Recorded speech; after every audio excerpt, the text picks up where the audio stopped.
के नाम पर भारत को आंख दिखाने की कोशिश कर रहा है। जिस देश की आधी अर्थव्यवस्था भारत के भरोसे पर चलती है, जिसे हर संकट में भारत ने सहारा दिया, आज वही बांग्लादेश गंगा के पानी पर नया खेल खेलने के लिए निकल पड़ा है। ढाका में बैठकर भारत के खिलाफ नई साजिश रची जा रही है और इस बार मुद्दा है गंगा का पानी। बांग्लादेश ने पद्मा नदी पर एक विशाल बैराज बनाने का फैसला लिया है और खुलकर ये कहा है कि ये भारत के फर्रक्का बैराज के नकारात्मक प्रभाव का जवाब है।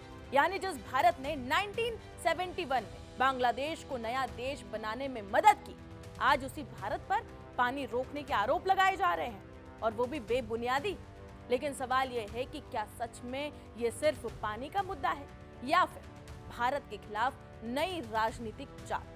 दरअसल बता दें कि प्रधानमंत्री तारिक रहमान की अध्यक्षता में बांग्लादेश की नेशनल इकोनॉमिक काउंसिल ने पद्मा बैराज परियोजना के पहले चरण को मंजूरी दे दी है। करीब 34,000 करोड़ टका खर्च होंगे और बांग्लादेश के जल संसाधन मंत्री शहाबुद्दीन चौधरी अनीक ने यह साफ कहा है कि इस परियोजना का मकसद भारत के फर्रक्का बैराज के असर को कम करना है।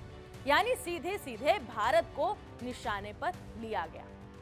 बांग्लादेश का आरोप है कि फर्रक्का बैराज की वजह से सूखे के मौसम में उसके हिस्से में पानी कम पहुंचता है, खेती प्रभावित होती है, नदियां सूखती है और खारापन बढ़ने लगता है। लेकिन बांग्लादेश ये नहीं बताता कि फर्रक्का बैराज आखिर बनाया क्यों गया था। भारत ने पश्चिम बंगाल के मुर्शिदाबाद में फर्रक्का बैराज इसलिए बनाया था ताकि हुगली नदी में पानी पहुंच सके, कोलकाता पोर्ट में जमा गाद हट सके और देश की आर्थिक लाइफलाइन चालू रह सके। ये कोई राजनीतिक हथियार नहीं था, बल्कि तकनीकी और आर्थिक जरूरत थी। लेकिन अब बांग्लादेश इस मुद्दे को नया रंग देने में जुट गया है। सबसे चौंकाने वाली बात क्या है, आपको मालूम है? बांग्लादेश के मंत्री ने ये एक साफ कह दिया कि पद्मा बैराज बांग्लादेश का आंतरिक मामला है, इसके लिए भारत से किसी चर्चा की जरूरत नहीं है। यानी एक तरफ गंगा जल समझौते पर बातचीत भी करेंगे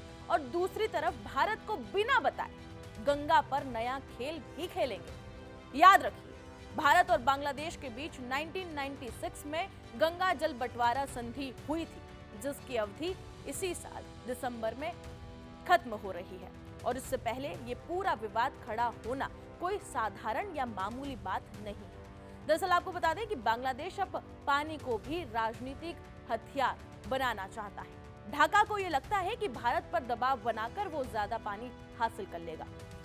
लेकिन शायद बांग्लादेश ये भूल गया है कि ये 1971 वाला भारत नहीं, ये नया भारत। भारत ने हमेशा पड़ोसियों के साथ सहयोग की नीति अपनाई है, लेकिन अगर कोई उसी सहयोग को कमजोरी समझे तो जवाब देना भी भारत बहुत अच्छे से जानता है। और सबसे बड़ी बात, बांग्लादेश जिस फर्रक्का बैराज पर सवाल उठा रहा है, उसी बैराज ने दशकों तक पूर्वी भारत की अर्थव्यवस्था को बचा कर रखा है, कोलकाता पोर्ट को जिंदा रखा है, व्यापार को चलाया है और लाखों लोगों की रोजी रोटी बचाई।